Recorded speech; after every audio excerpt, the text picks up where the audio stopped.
విష్ణు గారు అంత కోపం ఎందుకు సార్? మీరు ఆల్రెడీ గెలుస్తున్నామని ధీమాలో ఉన్నారు కదా. కాదు విష్ణు గారు, మీరు ఆల్రెడీ గెలుస్తున్నామని ధీమాలో ఉన్నారు. ముఖ్యమంత్రి గారి మాటలు కూడా అదే కనబడుతోంది. చాలా క్లియర్ గా ఈసారి లాస్ట్ టైం కంటే బెటర్ గా పెర్ఫార్మ్ చేస్తాం అనేటువంటి కాన్ఫిడెన్స్ ఉంది. మీరెందుకంత మాటకు వస్తే అంత కోపాన్ని తెచ్చుకున్నారు, అందుకంత ఇరిటేట్ అవుతున్నారు? లేకపోతే ఈ రకమైన ఆరోపణలు చేస్తూ గవర్నర్ దగ్గరకు లేక డీజీపీ పోయి కంప్లైంట్లు ఇస్తున్నారు? నాకు 2 నిమిషాలు టైం ఇవ్వండి సార్. ఇందాక భానుప్రకాష్ అడిగిన దానికి మీరు అడిగిన దానికి నేను సమాధానం చెప్పాలి. ఏంటంటే ఇదే పోయినసారి ఎన్నికల్లో ఇదే మోడీ గారు ఆంధ్రప్రదేశ్కి వచ్చి ఏం చెప్పారు?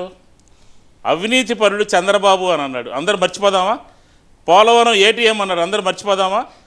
అమిత్ షా గారి మీద రాళ్ళేసి ఇదే భానుప్రకాష్ ఊళ్ళో రాళ్ళేసి కర్రలేసి కొట్టారు, మర్చిపోదామా? ఎలక్షన్స్ లో మాట్లాడాం సార్, ఎలక్షన్స్ లో మాట్లాడిన తర్వాత ప్రజలు తీర్పు ఇచ్చేసారు, అయిపోయింది. తీర్పు అయిపోయింది, తీర్పు ఆల్రెడీ ఇచ్చేసారు. జస్ట్ మనం కాదు, ఇందాక భానుప్రకాష్ గారు మాట్లాడిన దానికి చెప్తున్నాను, మీ ఇష్టము. కానీ మేము ఎందుకు అనుకున్నామంటే జరిగినటువంటి విషయాల్ని, జరిగినటువంటి కుట్రని, జరిగినటువంటి కుతంత్రాన్ని ఆంధ్రప్రదేశ్ ప్రజలకి చెప్పాల్సినటువంటి బాధ్యత మా మీద ఉన్నది. ఏం జరిగింది చెప్పాల్సినటువంటి బాధ్యత ఉంది. పేదల అకౌంట్లో డబ్బులు పడకుండా ఆపింది కూటమి, లేకపోతే అధికారులను మార్చింది కూటమి, డీజీపీని మార్చింది కూటమి, ఐజీ ఇంటెలిజెన్స్ మార్చింది కూటమి అని చెప్పడమే తప్ప ఎన్నికల్లో బలాబలాలు కానీ మా విజయం పట్ల మాకు ఎటువంటి అపనమ్మకం లేదు. ఖచ్చితంగా కాన్ఫిడెంట్గా క్లియర్గా మేము గెలుస్తున్నామని చెప్తా ఉన్నాము. గెలుపు మీద అనుమానాలు లేవు, కానీ వాళ్ళు చేసిన తప్పులు చెప్తున్నాం అంటున్నారు. ఓకే విష్ణు గారు, ఒక్క నిమిషం ఆగండి. గెలుపు మీద మాకేం డౌట్ లేదు, కేవలం వాళ్ళు చేసిన తప్పులు చెప్తున్నాం అంటున్నారు. ఒక్క నిమిషం భాను గారు, మీరు చేసిన తప్పులు మాత్రం హైలైట్ చేస్తాం తప్ప గెలుపు మీద మాకేమీ శేష విషయాలు ఏముంటుంది వైసీపీ? చెప్పండి భాను గారు. ఇప్పుడు మీరు ఏం తప్పు చేసామన్నా? డీజీపీని మార్చమన్నాము. ఎస్, డీజీపీ అధికార పార్టీ తొత్తుగా వివరించారు, మార్చమని చెప్పాము, మార్చారు. కొందరు ఐపీఎస్ అధికారులు అధికార పార్టీ తొత్తులుగా ఉన్నారు, వారిని మార్చమని చెప్పాము, మార్చారు. తప్పే ఉంది చెప్తూ ఉన్నా. వారిని తప్పు చేశారు కాబట్టి 5 సంవత్సరాలు వాళ్ళకి భుజాన మోసారు కాబట్టి కేంద్ర ఎన్నికల సంఘం వారి మీద చర్యలు తీసుకుంది. వీరు చేసినటువంటి పనుల మీద వీరికి విశ్వాసం ఉంటే అధికారులని ఇప్పుడు 100 సార్లు చెప్పాడు విష్ణు గారు. 100 సార్లు అంటే అధికారులను నమ్ముకొని మీరు ఎన్నికల్లోకి వెళ్ళాలనుకున్నారా? ఆ అధికారులు ఎవరెవరు మార్చలేదు, అధికారులు పెట్టుకొని మీరు ఎన్నికల్లో లబ్ధి పొందాలనుకున్నారా? నా సూటి ప్రశ్న. అంటే అధికారులు లేకపోతే మీరు గెలవలేరా? డీపీటీ ఒక్కరోజు ఎన్నికల పోలింగ్ ముందు రోజు డీపీటీ ద్వారా ట్రాన్స్ఫర్ కాదు, మీరు గెలవలేరా? ఈ 5 సంవత్సరాలు చేసింది మీ మీద నమ్మకం లేదా మీకు? ఎందుకు ఓటమి భయంతో ఈరోజు అంబటి గారు మాట్లాడిన మాటలు కానీ, విష్ణు గారు మాట్లాడిన మాటలు కానీ, ముఖ్యమంత్రి గారి మాటలు గమనిస్తే ఖచ్చితంగా వారు ఓటమిని ఒప్పుకున్నట్టు మాకు అనిపిస్తా ఉంది.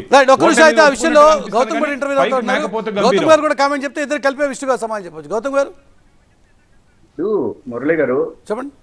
ముఖ్యమంత్రి గారు పదే 175 175 వైనాట్ 175 అనే క్యాంపెయిన్ చేశారు, మీకు మనందరికీ గుర్తుండుంటుంది. అంటే 175 క్యాంపెయిన్ ని ఎలా ఏమనుకుని చేసి ఉంటారు? ఈ అధికారుల మీద ఆధారపడి చేద్దామని అనుకున్నారా?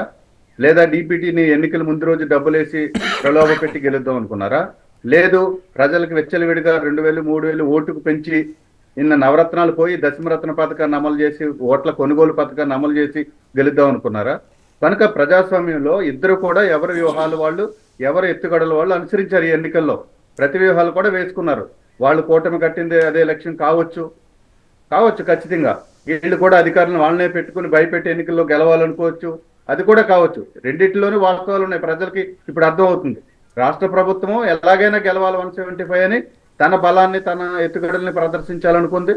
ఆ ప్రతిపక్షంలో కూటమి కట్టి దీన్ని ఎలాగైనా దాన్ని అడ్డుకోవాలనుకున్నారు. వాళ్ళు అంతే ప్రతి వ్యూహాలు రచించి ఉండవచ్చు. కానీ జరిగింది ఏంటి? ప్రజలకు సంబంధించానంటే ప్రజలకు సంబంధించి వైలేషన్ జరుగుతూ ఉంది. దానికి నేను ముందే చెప్పాను, చాలా సమస్యాత్మక ప్రాంతాలను గుర్తించి ముందే చర్యలు చేస్తాయి. ఎన్నికల తర్వాత కూడా జరుగుతుంది. రేపు రిజల్ట్ రోజు ఏమవుతుందో తెలియదు, రిజల్ట్ తర్వాత కూడా జరుగుతుంది. కనుక ఇవన్నీ జాగ్రత్తలు తీసుకోవాల్సినటువంటి పోలీసులు కానీ, ఎన్నికల కమిషన్ కానీ నిష్పక్షపాతంగా లేకపోతే, కేవలం కేంద్రానికో లేకపోతే రాష్ట్రానికో వాళ్ళు అనుకూలంగా పనిచేయటం మొదలు పెడితే సఫర్ అయ్యేది ఎవరు? ప్రజలే కదా. కనుక ప్రజల దృష్టికోణం నుంచి ఆలోచించాలనేది నేను విజ్ఞప్తి చేస్తున్నా. కనుక ఇప్పటికైనా గౌతమ్ గారు చెప్తున్న మాటల ప్రకారం సార్, ఇప్పుడు నాకు ఒక మాట గుర్తొస్తుంది సార్. ఆంధ్రప్రదేశ్లో జాతీయ పార్టీలన్నీ కూడా చంద్రబాబు వెనకాల ఉన్నాయని అంటే ఇలాంటి మాటల మూలంగానే అది నిజమేమో అని చెప్పని అనిపిస్తుంది. నెంబర్ టూ ఏంటంటే, ఇప్పుడు ఖచ్చితంగా మాకు అధికారులతో పని లేదు. అసలు మేము అధికారంలో ఉన్నప్పుడు ఎవరు పెర్ఫార్మెన్స్ బాగోకపోతే వాళ్ళందరినీ మేమే తీసేస్తూ ఉంటాం, బదిలీలు చేస్తూ ఉంటాం. కానీ ఎన్నికల సమయంలో, కేంద్ర ఎన్నికల దీనికి సంబంధించిన సమయంలో పని కట్టుకొని ఈ ప్రతి అధికారిని కూడా డిమారలైజ్ చేయడానికి ప్రతిరోజు ఎన్నికల సంఘానికి కంప్లైంట్ ఇచ్చి కింద నుంచి పైదాకా అధికార యంత్రాంగాన్ని మొత్తం అంతా కూడా డిమారలైజ్ చేసి భయపెట్టి పత్రికల్లో రాసి వాళ్ళ పేపర్లో రాసి మొత్తం అధికార యంత్రాంగంతో పని లేదు మాకు, నేరుగా ప్రజలతో డైరెక్ట్గా ఉన్నాం మేము, ప్రజలు మాకు ఓటేస్తారు. కానీ DBT వ్యవహారమే అండి. ఉంటే వీళ్ళకి లాభం.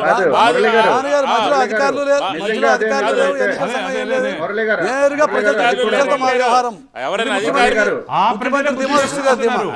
ఆ ప్రజలే బుద్ధి చెప్పబోతున్నారు, బుద్ధి చెప్పబోతున్నారు ఈ ప్రభుత్వానికి. మురళి గారు బుద్ధి చెప్పబోతున్నారు. ప్రజల్ని నమ్ముకున్నారు కాదు, ప్రజల్ని అమ్మేశారు వీళ్ళు, ఆంధ్రప్రదేశ్ ని అమ్మేశారు. మురళి గారు దేశంలోనే అత్యంత ఖరీదైన ఎన్నికలుగా ఆంధ్రప్రదేశ్ ఎన్నికలు జరిగాయి. అది మీ విశ్లేషణ. ఒక్క నిమిషం. అత్యంత ఖరీదైన మునుగోడు ఎలా ఎన్నికలు జరిగాయి తెలంగాణలో, ఆంధ్రప్రదేశ్ అంతా అలా జరిగింది. ప్రజలు ఎవరి స్థాయి ఏంటి, కేవలం DPT ప్రజలు ఎవరి స్థాయి ఏంటి, ఎవరికి ఏంటి అనేది 4వ తారీఖు తెలుస్తారు కదా. మళ్ళీ నన్ను బాగా పిలవండి, 4వ తారీఖు వస్తాం, ఎక్కడికి పోం కదా. ఊరికి గట్టిగా డబ్బాలో రాళ్ళేసినట్టు మాట్లాడితే వాస్తవాలు నిజాలు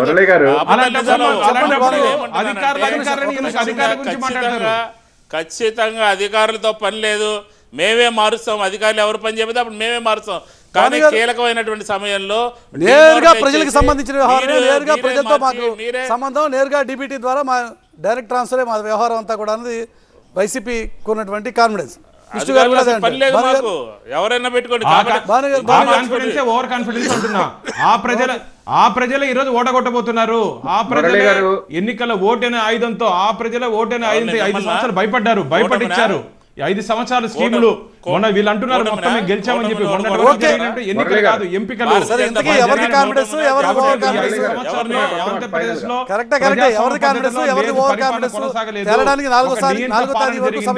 ఒక నియంత పాలన జరిగింది. విశ్లేషణ చేసుకోవచ్చు.